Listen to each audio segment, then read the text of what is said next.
So, three women. First, Desdemona, our tragic heroine.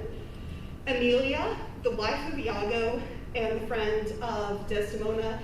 And Bianca, who had a much smaller character in the play, doesn't show up until later. Three women, but we're going to go through and look at each of these women and how, in their own way, they're absolutely extraordinary for this time period. So first of all, I had way too much fun coming up with descriptions. This is my Harlequin romance version. The daughter of privilege who follows her heart. Okay, so we talked about she would have been raised indoors, barely let out at all. And so what does she do? She elopes. She runs away. She does the one thing that no woman of her class is supposed to do, because if you're very high class, do you marry who you love? Oh no. Your marriage, your unmarried state, is something that your father can use, your family can use to make alliances, to get more money, to build up associations. So not only does she leave, she takes away her father's opportunity to do that. We later find out she is his only child. So his only opportunity to make an alliance. This is a huge deal. This is not how she was brought up to behave. And that's not all that she does. She chooses Othello, of all people, an outsider in Venice, the Moor of Venice. And it's interesting to see how quickly her father goes from praising his friend Othello to hurling some really terrible insults about his outsider status. So she chooses, and she swings big in her choice with this. So we've got her choosing, and then not only that, she is forced to go to the Senate chamber and tell people, show that he has not stolen her heart, bewitched her in any way. She stands up before these men and, first of all, proclaims her love, but then, for the real reason that the Senate is there, they're getting ready to go off to war. She asks for permission to go with her husband. Her husband and a whole bunch of men. This is definitely an easy ask for the Senate, right? They're definitely going to be like, yeah, let's do that. So the fact that she speaks up and does this, I was lucky enough to go with Pensis a few years ago to Venice, and we've got both a painting here and an actual photo of the Doge's palace where the Senate would have met. Imagine not only being a sheltered woman, young in the world, but going in, speaking to a bunch of men in this room covered in gold. And you can see all of the men up on raised platforms, literally looking down at her. To me, this is a huge, extraordinary moment, and she doesn't let it pass her by. She rises to the occasion and says beautifully, that I love the more to be with him, my downright violence and storm of fortunes may trumpet to the world. This is not meekly asking permission. This is, I want to go. So we have her doing this. Not only that, she is allowed to argue for her friends, for anyone that she feels to be wronged. When Cassio loses his position, she steps up. Be thou assured, good Cassio, I will do all my abilities in thy behalf. And this is also where we get the title of my presentation. She says, if I do vow friendship, I'll perform it to the last article. My lord shall never rest. I'll watch him tame and talk him out of patience. My bed shall seem a school, his board a shrift. I'll intermingle everything he does with Cassio's suit. Therefore be merry, Cassio, for thy solicitor would rather die than give thy cause away. I think she doesn't realize how foreshadowing that is. But even when Othello is displeased with what she's doing, and that's maybe slight underplaying of it, she doesn't tell Cassio, no, I won't do it. She just says, you must a while be patient. What I can do, I will, and more I will than I for myself would dare. So I wouldn't do this much for me, but for friends, she is going to stand up for them. She also is quick to defend her reputation when challenged, and when challenged by her husband, when challenged by others. She is quick to proclaim, "I'm your true and loyal wife. Heaven doth truly know it." And invoking God or heaven in that time period was serious. You don't do that lightly. It is swearing it.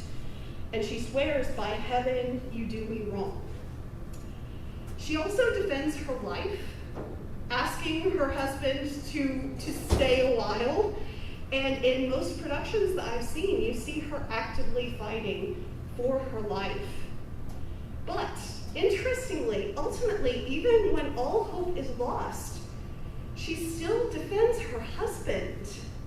And this is absolutely in line with what women were taught. They would have sermons and homilies on how a woman should always obey her husband. Usually they don't think about going this far, but we have her even saying on her deathbed, when Amelia asks, "Who have done this deed?" she says, "Nobody, I myself, farewell, commend me to my kind Lord." Farewell, that kind Lord being Othello himself. So at a time period when she would be very religious and lying on your deathbed, that's a major problem. You are possibly condemning your soul to hell. She still remains loyal to her true love, to her husband, to Othello. So for this time and place, she is absolutely extraordinary. But maybe you think, oh, she's giving too much of herself on this one. Maybe I want a more savvy woman who is going to talk back. Well, congratulations, you've got Amelia, one of my favorite characters in all of Shakespeare. Again, how many people are familiar with this play? How many people know about Amelia? Do we have any fans? Yeah, I mean, clearly I'm wearing my Desdemona Amelia 1604 shirt, so I'm a huge fan. And my over-the-top description, torn between friendship and love. So she does quickly befriend Desdemona. We have no way of knowing that she, not no way of knowing, we have all the assumption in the world that she would never have met Desdemona before this. She is not of the same social class as Desdemona. Desdemona doesn't go out and see people, so there's a good chance they met when she is assigned to be Desdemona's companion, to go to Cyprus to be with Othello. And convenient because, well, she's, I thought it was slightly different. So her husband is Iago, so that's why she's assigned with this. But quickly, they become the best of friends, and that's clear in each of their conversations. You don't necessarily expect that to happen, but it definitely does. And from the very beginning, they are very close, and that lasts throughout the play. So, this verbally sparring with men, how many people, that's the reason why you like her? Okay, it's pretty darn good, in my opinion. One of my favorite quotes, this is from Act 3, Scene 4, lines 95, 98. "'Tis not a year or two shows us a man, they are all but stomachs, and we all but food. They eat us hungrily, and when they are full, they belch us." Not necessarily what you think of from Shakespeare. I kind of love it. So with this, she is loud in her ideas. She is not only loud with other women, she talks back to Cassio and spars with her husband in public. Again, this is not exactly according to the rule book, and she's celebrated for it in the play. She is respected in the world of the play. She also helped her husband, as you see in this moment. The handkerchief is what joins all three of these women. And when Desdemona drops it, she does pick it up to give to her husband. This is where we find out actually how much she does actually love her husband. She loves Iago. She says, I'm glad I found this napkin. My wayward husband hath 100 times wooed me to steal it. What he will do with it, heaven knows, not I. I'm nothing but to please his fantasy. So she wants to make her husband happy. But even then, when they start talking about it, she worries a little bit and asks for it back, has those second thoughts. Give me it again. Poor lady, she'll run mad when she lack of it. So she does think about this. Iago silences those qualms and she leaves.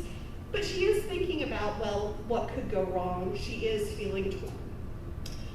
But one other thing that I want to mention, she definitely defends women and their treatment.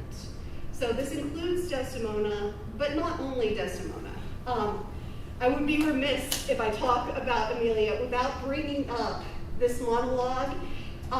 It is often considered Shakespeare's most feminist monologue. And what is also interesting about it to me is how many echoes I hear in this of his other great monologues that we quote from all of the time.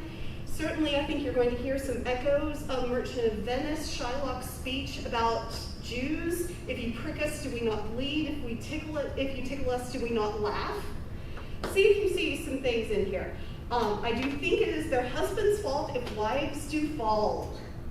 Say that they slack their duties and pour our treasures into foreign laps, or else break out in peevish jealousies, throwing restraint upon us, or say they strike us, or scant our former having in despite. Why, we have galls. And though we have some grace, yet we have some revenge. Let husbands know their wives have sense like them. They see and smell and have their palates both for sweet and sour as husbands have. What is it that they do when they change us for others? Is it sport? Is it for fun? I think it is. And doth affection breed it? I think it doth. Is it frailty, weakness that thus errs? It is so too. And have not we, women, affections, desires for sport, and frailty as men have? Then let them use us well, else let them know the ills we do, their ills instruct us so. So a nice little challenge. If you cheat on us, if you treat us badly, oh, we have absolutely every right to do the same thing to you. Turnabout's fair play. So again, this is the character in all of Shakespeare who is most outspoken in this. And this is one of only 3 female characters in the entire play. Kind of interesting. So, the other thing that I love about Emilia is that she would make an excellent detective. She is the one woman in the play who throughout is like, oh, that could go badly. That could go badly. That could go badly. Does anyone listen to her? No. But she does try. She says, actually, while Iago is standing right next to her, I'll be hanged if some eternal villain, some busy and insinuating rogue, some cozening slave to get some office have not devised this slander. I will be hanged else. The lady doth protest a bit too much, methinks. It is interesting how long they have her go on. Another time she says the Moor is abused by some most villainous knave, some scurvy fellow. She says, if any wretch have put this in your head, let heaven requite it. And even to her husband, she says, some such squire he was that turned your wit the seamy side without and made you suspect me with the Moor. Well, that squire, that wretch happens to be her husband who has all of these ideas and is doing everything else. But she is the one person who sees things clicking into place. That said, she's not able to fix it. But she does absolutely speak up for Desdemona every chance she gets. Early on, when Othello is first jealous, she tells him, I durst my lord wager she is honest, lay my soul down at the stake. And then later on, she speaks up and says that she will continue to speak up no matter what. And this friendship is winning out.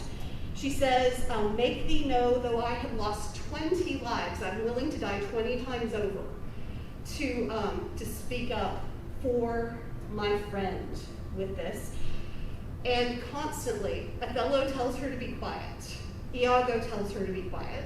In fairness, I think maybe he actually does have some feelings for his wife because he really tries to avoid killing her. I mean, she's begging for it, right? She just keeps on talking. If she'd just been quiet, then there'd be no reason to murder his wife. It's all her fault.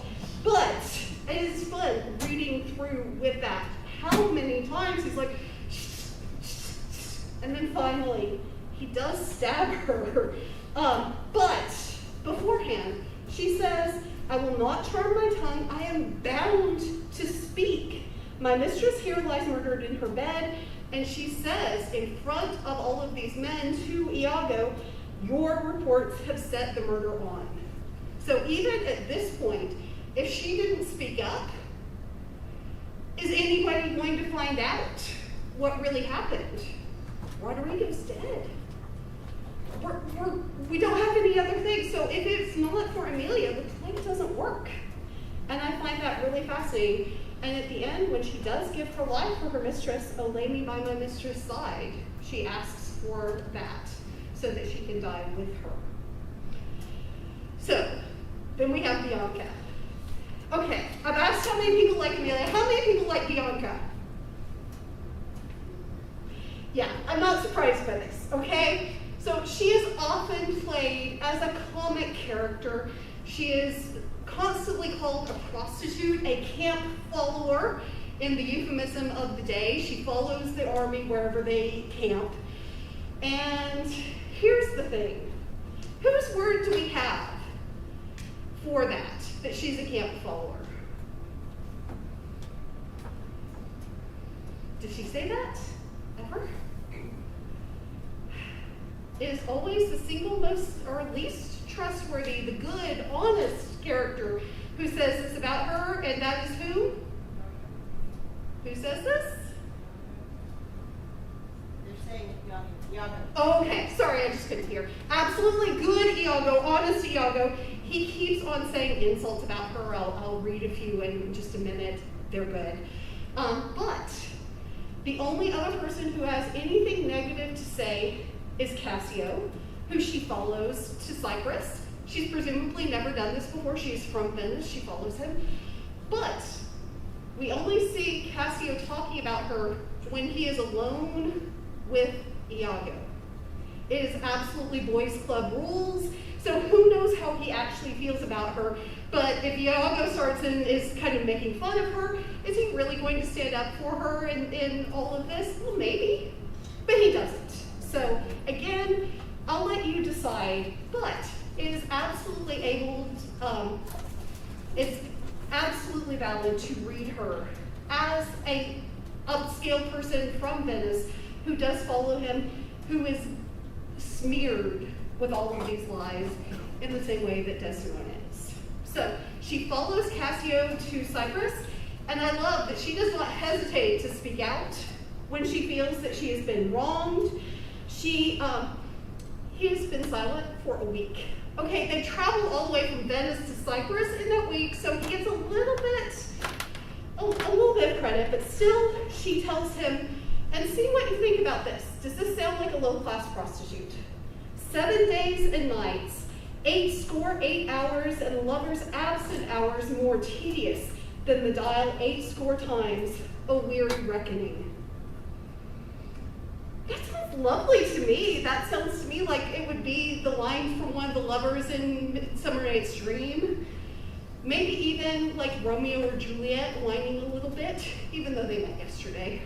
But I think that she gets some elevated language, which is quite interesting. And also, when he gives her the handkerchief, does anyone remember what he tells her where he found this handkerchief? Absolutely, in his bedchamber. He gives her a handkerchief he found in his bedchamber. And does he want her to keep it? Oh no, he really likes the embroidery of the strawberry, and he wants her to copy it so that he has a copy before he gives it back to whoever it belongs to. She does not immediately explode. She leaves. Okay, we can argue about how terrible her timing is because, of course, she comes back when Othello's been primed to hear the absolute worst interpretation of this possible, but she does defend herself, let the devil in his damn haunt you, throws in his face with there, give it to thy hobby horse. So she does get as good as she gets, and it is interesting to see her language go from that very poetic to very non-poetic. But later on, when Cassio is hurt, she shows up. Shakespeare takes time to bring her in and run to him, unfortunately also to let Iago try to pin the blame on her. This is where we get some of those wonderful insults. Gentlemen all, I do suspect this trash to be a party to this injury. Lovely. Behold her well, I pray you look upon her. Do you see, gentlemen, nay, guiltiness will speak, though tongues were out of use. How would you look if your boyfriend, who has been injured, they're now saying it's your fault and you weren't there? I think I would be freaking out in some way that Iago could definitely point to me and say that. But she is able to come back from that and defend herself from false accusations. She defends herself against Iago and later on says to Emilia, I am no strumpet, but of life as honest as you that thus abuse me. So she speaks back up, says that she is an honest woman. So I'm sorry. I know people don't like Bianca, but I really do. I do. So it is interesting that you have just these three female characters, and they're all connected by this handkerchief that moves through the play. To me, I find this fascinating that even though they don't all agree, I mean, obviously, Emilia is very rude to Bianca and vice versa, but they all represent putting love and loyalty first and not being afraid to risk your life for that. Stand up for what you believe in. And in the light of the ideas about Phoenician women, in the light of the treatment for women in England who stand out, I think that's pretty extraordinary. So, thank you very much. So, next we have Dr. Kelly Rivers, who is going to talk about jealousy, the green-eyed monster.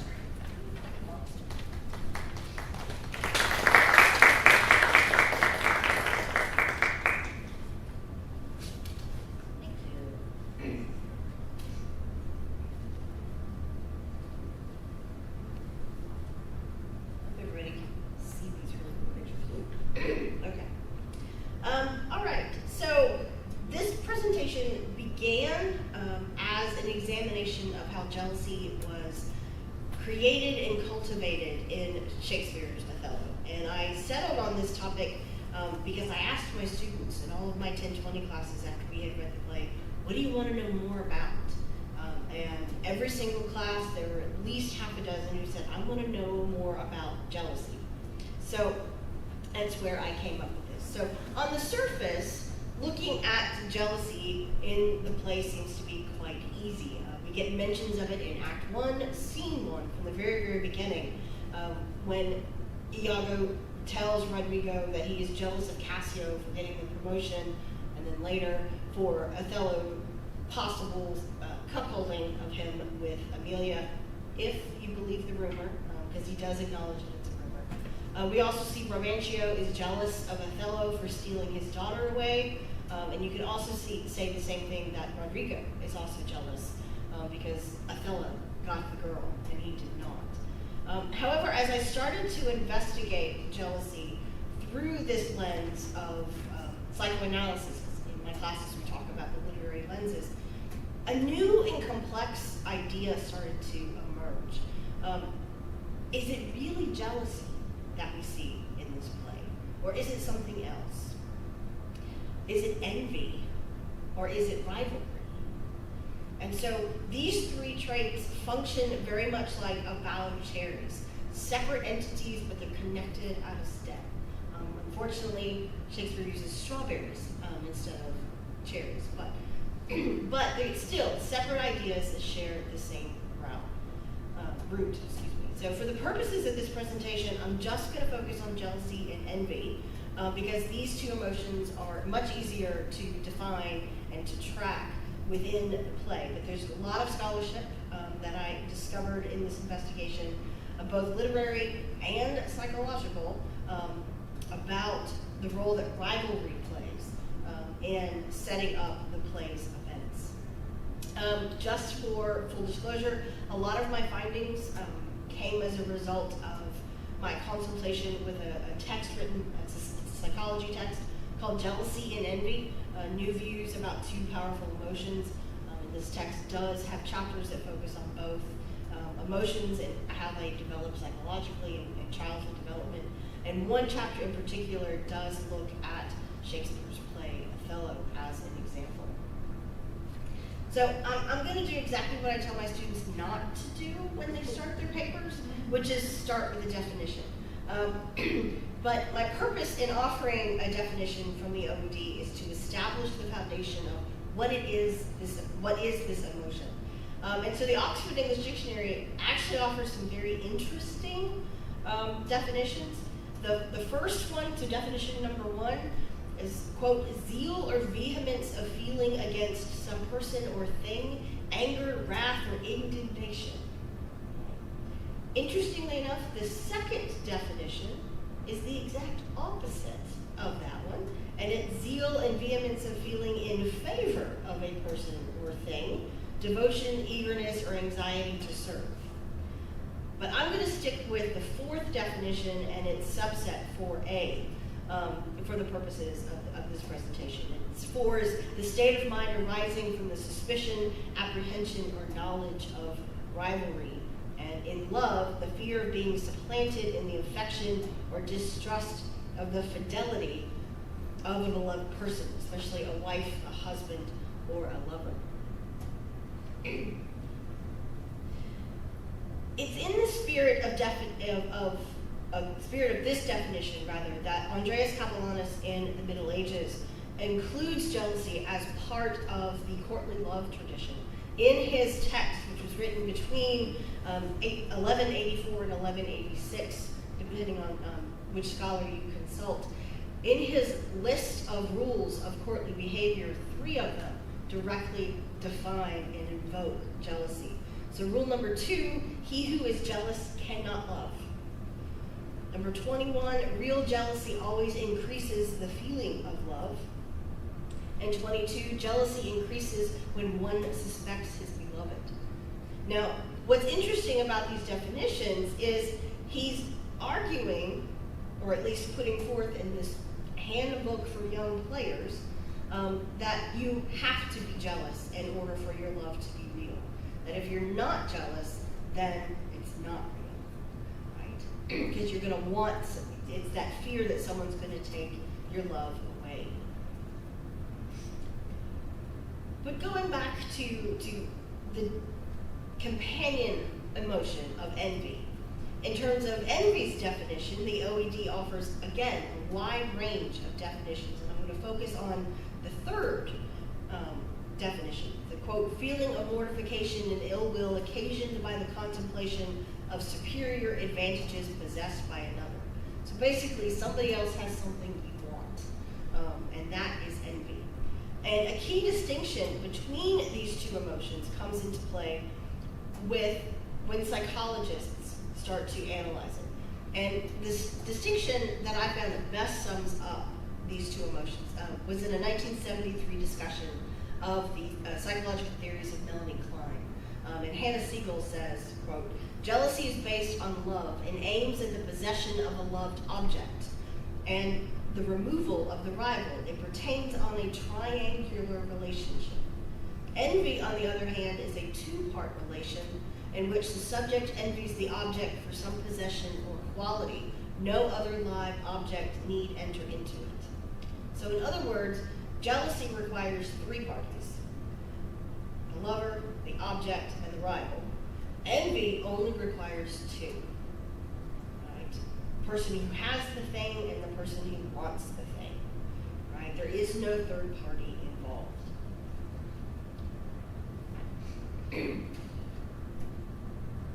But what we have to think about then, Melvin Lansky of the Semel Institute of Neuroscience and Human Behavior in California, it's his work that I've drawn heavily upon.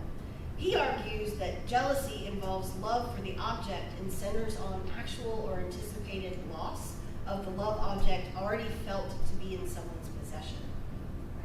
Right? Whereas the envious one hates the attributes of the object that are good and ignores anything that might be lovable. Right? So in other words, in order to be jealous, you have to have some sort of emotional investment. And to be envious is not so much. But both of these emotions, according to Lansky and his new theory, these two emotions are heavily driven by shame dynamics. Right? And that the root of both jealousy and envy actually come from suppressed shame. So he posits that, quote, the shameful awareness of self in comparison with the desperately needed or admired other with whom the one is also rivalrous. The sense of diminishment, shame, conscious or unconscious, instigates envy.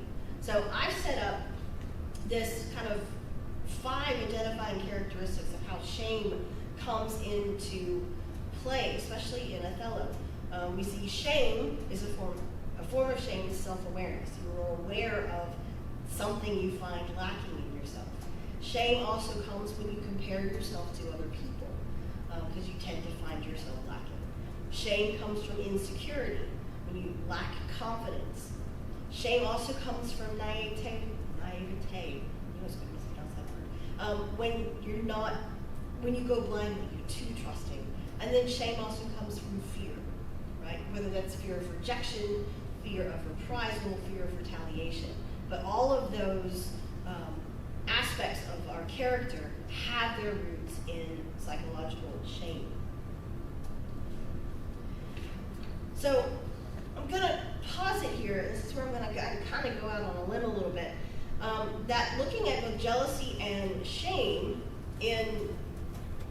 jealousy and envy as the consequences of shame in Othello takes us to very interesting places. So my first equation is shame plus naivete equals jealousy.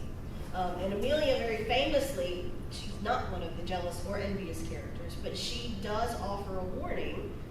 Jealous souls will not be answered so. They are not ever jealous for the cause, but jealous for their jealous. It is a monster beget upon itself, right? The jealousy begets jealousy.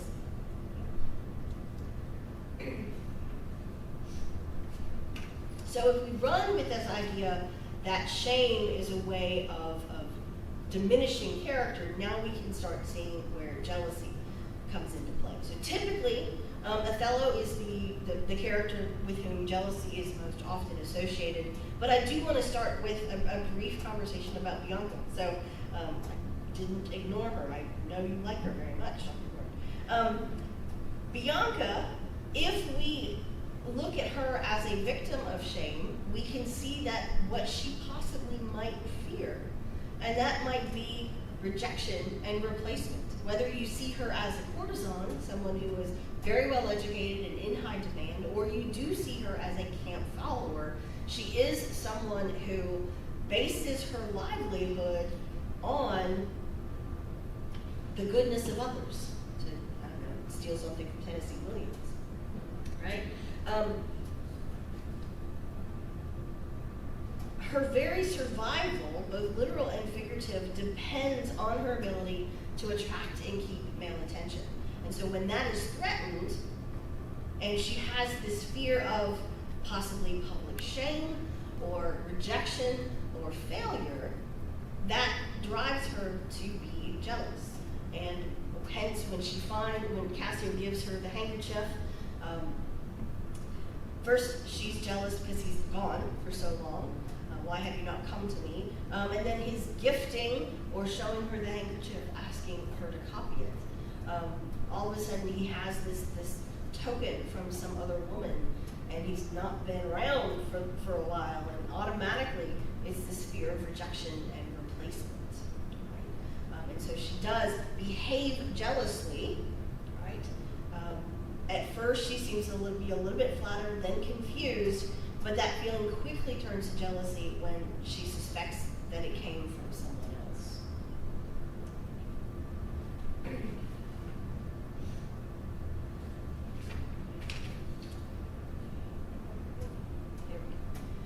But for Othello,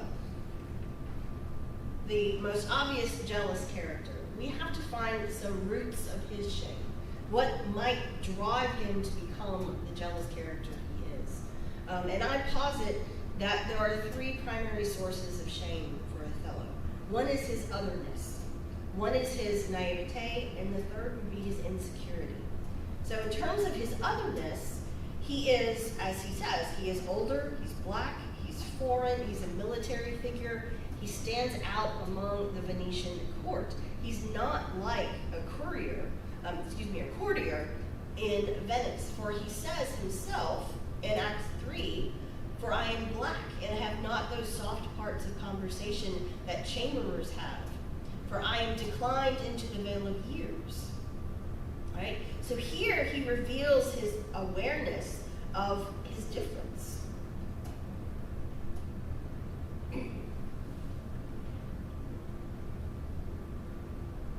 He's different, he's a different race, he has a different polish from a different social class, and he's much older than his peers. But we do learn that earlier in the play, it's these differences that draw Desdemona to him. Right? So think about that in this way, that he's aware of how very different he is, how he does not fit in at all, and here's this beautiful young woman, sheltered, who loves him for those differences. And then when we start to get some insecurity, we have niggling of doubt as to, does she love him just because he's different? And is that going to get old after a while? Because he does say, she loved me for the dangers that had passed, and I loved her that she did pity them. This difference in the public's embracing of Othello only seemed to feed his naivete. His inability to read others is a significant feature of his jealousy, which reflects Othello's regression to a strictly edible state of mind, according to Melvin Lansky. A lot of edible and post-edible analysis in his text that I didn't want to go into. Right? But this notion of Othello as naive, he's blinded by love and is kind of soaking up the admiration of the Venetian Senate. He's been given this new promotion, but because he is so blinded and not aware of what's going on, he's rendered unable or incapable of spotting deception and manipulation. So this is where Iago's observation of him is appropriate. Right? So Iago says, "The Moor is of a free and open nature, that thinks men honest that but seem to be, and will as tenderly be led by the nose as asses are." Right? So, hey, this guy's open and he's trusting, and I can lead him by the nose. Right? I can totally take advantage of this naivete that he has. And we also can argue that this naivete spawns and connects with a sense of insecurity, right? Because he is so different. He does stand out. There is no place for him to belong in this Venetian society. And even when he gets to Cyprus, he's the big man in charge. There's no compatriots, there's no companions for him except for his wife. But at the same time, the last thing that his father-in-law technically says to him is a warning.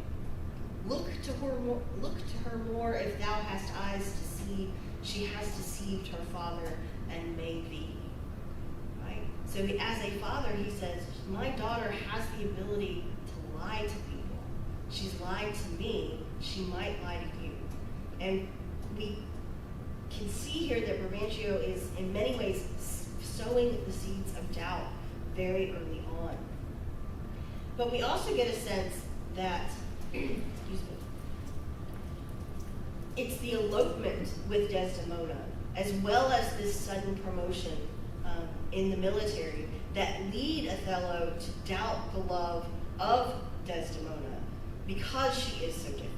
A different generation, a different race, a different class. He wooed her by stealth. He did it in secret, not out in the public. And he has been elevated all of a sudden with a sense of specialness that he doesn't understand.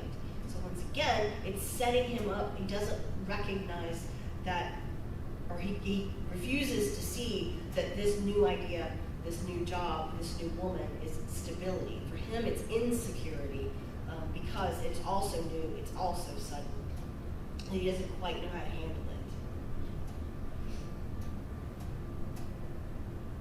So in this context, we can see Othello's insecurity about being unloved and unwanted. Because think about it, he's only wanted when he's needed, not for who he is or what he brings to society or to people's lives, but he's wanted by the Venetians for what he can do for their military.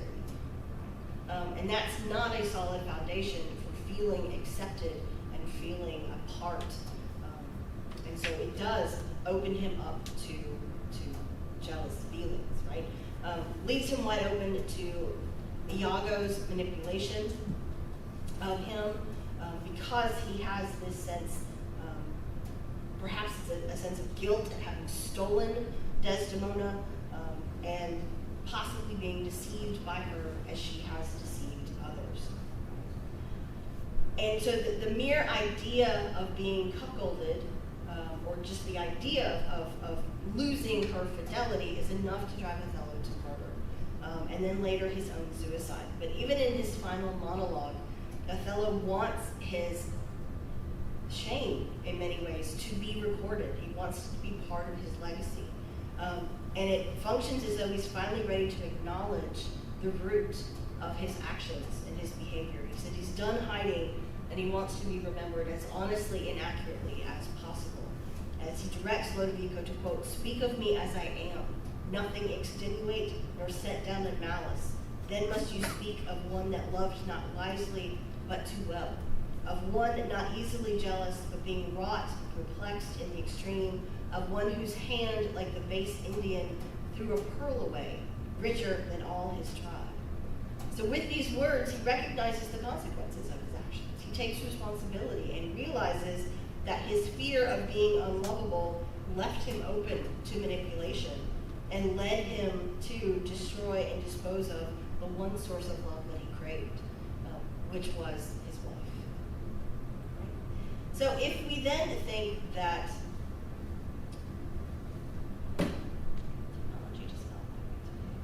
if Othello and Bianca exemplify jealousy as a result of their repressed feelings of shame and fear in the play, then we can look at Iago as the embodiment of envy. So, like Othello, Iago's behavior can be explained by a sense of shame. But in this case, it's not shame or fear, this is betrayal. Iago feels betrayed. Right? And there's quite a lot to unpack if we consider Iago, as many psychoanalytic critics do, as a victim of sexual and homosexual shame that comes about in his expression of overt misogyny. He's a woman hater. He likes to call women names. You see this very much so in Act 2 and throughout the play, but that's an entirely different presentation. I'm just going to focus on his sense of shame as it connects to his feelings of betrayal, both professional and personal, as well as his self-absorption, as seen in his refusal at the very end to not explain himself. Right? So, his secret shames, professional betrayal, personal betrayal, and a sense of self-absorption. So in terms of professional betrayal, we see this very early on in Act 1, Scene 1, when we learn of the open reason he thinks he did not get the promotion, or why he hates Othello. He was passed over for promotion in favor of Cassio. He tells Rodrigo that he sent, quote, 3 great ones of the city in personal suit to make me Othello's lieutenant.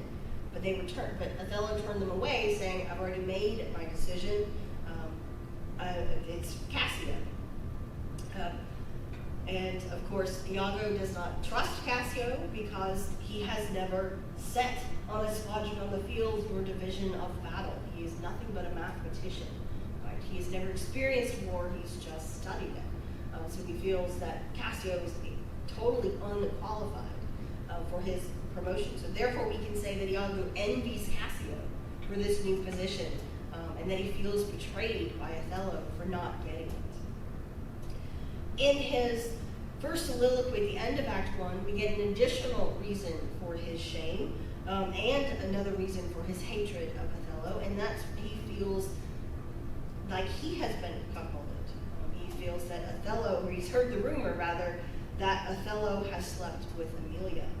I hate the Moor, and it is thought abroad that twixt my sheets has done my office.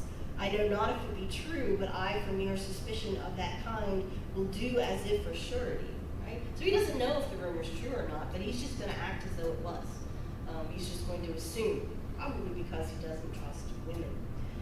And later in Act 2, he goes on, I suspect the lusty Moor hath leaped into my seat, and though whereof doth like a poisonous mineral gnaw my innards, and nothing can or shall content my soul till I am even with him wife for wife. Right? So again, this is a sense of personal betrayal. He feels like he has been usurped in the marriage bed and vows revenge on that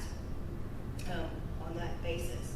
But he also adds Cassio to his hit list of offenders, because he then says, I fear Cassio with my nightcap too. Nightcap is a reference to his wife.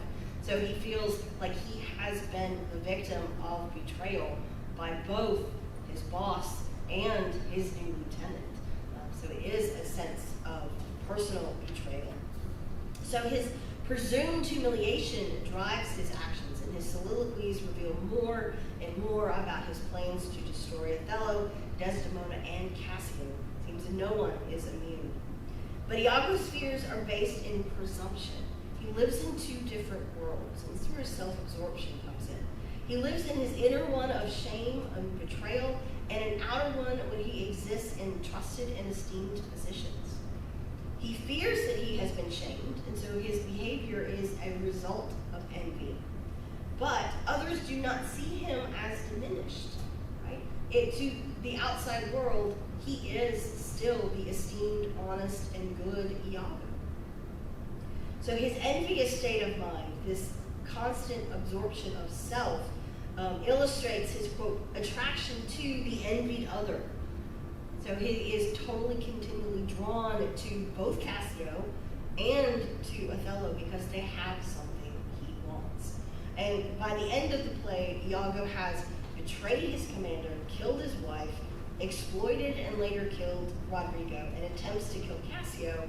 But at the end, when he's caught and even threatened with torture, he still refuses to explain himself. And once again, we can see this as a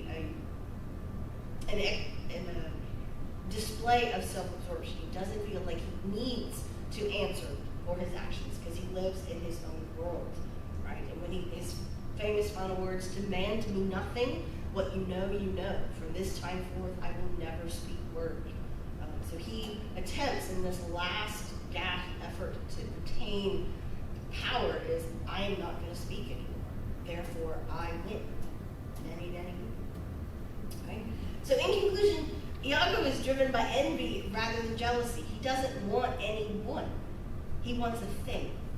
Right? He wants what somebody else has. So if we go back to Siegel's discussion of the triangular nature of jealousy and the binary nature of envy, we see that Othello is perfectly positioned for jealousy, whereas Iago is perfectly positioned for envy. But both of these characters share the same root, and that is shame. So by looking at the role that jealousy plays in Othello proves, at least for me, as a reader coming back to this play with fresh eyes, it's much easier said than done because the behavior is so complex and multi-layered. But exploring these topics of jealousy and envy as separate entities, but both products of self-awareness and shame and a sense of insecurity, allows readers, like me, to gain a deeper insight into Shakespeare's argument about the role that trust, love, and loyalty play in all of our relationships, both personal and professional.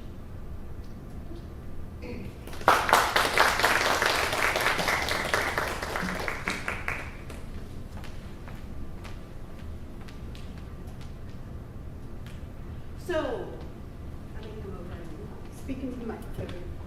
My teacher voice is probably loud enough. We want to do something a little bit different this year. So this was the first time that we invited students to present. You may know Othello is in our English 1020 textbook. And so with this, I have one of my 1020 students, Audrey Breeden, who's going to come up and talk a little bit about Iago, and Iago as a potential sociopath.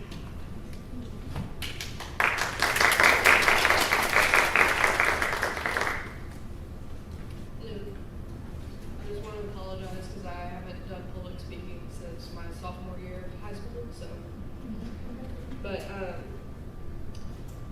Iago, his actions all throughout Othello is, I would say, quote unquote crazy, because he, just to start out through the play, he basically is called honest and good, and everyone calls him that throughout the play. Othello, Cassio, Rodrigo, pretty much anybody calls him honest and good and kind all throughout the play, and I just think that's kind of ironic. And he says that the more has already changed with my poison, and this quote says that Iago is not conscious of his decisions because he's filling Othello with lies and myths and rumors to put in his head so that he can take Cassio's position, because he wanted Othello to think Cassio was cheating on him, or he wanted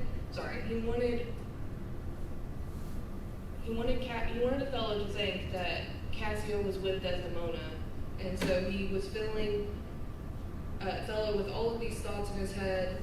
And later on, Iago states, "Did you perceive how he laughed at his vice, saying that he was talking with Cassio and that Othello was off in the distance and he was overhearing them, and he was saying that Cassio was laughing and thinking it was funny that he was with Desdemona and cheating on Othello."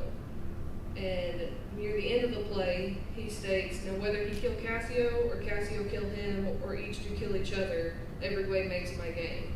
And this really just locks in the fact that he's a sociopath, because a sociopath by definition is a person with a mental condition that shows no regard for right or wrong and ignores the rights and feelings of others. And so that really just locks in that he doesn't feel for anybody else other than himself. He just wants actions for himself, for his gain. And so he's doing all this stuff just for his gain. He doesn't care how Cassio feels or how Desdemona feels or how Othello feels. He's just doing stuff for himself instead of thinking about others. And so when he says, "Every way makes my gain," he doesn't care how any of them die. He doesn't care if any of them die. He just wants himself to be happy in the end. And he's a person that shows no regard for others and feelings and only cares about himself. And you can say about any person in this play that he has done something to them and he doesn't care about what their feelings were. And so that's why I think he's a sociopath. Thank you.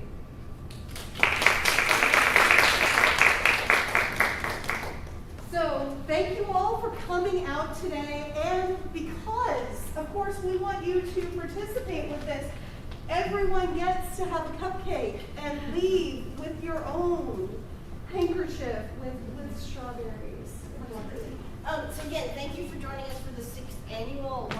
Next year we will be back with the romantic comedy Much Ado About Nothing. So if anybody would like to plan ahead and join us, we would love to have more speakers join us. But thank you for coming out on a Friday.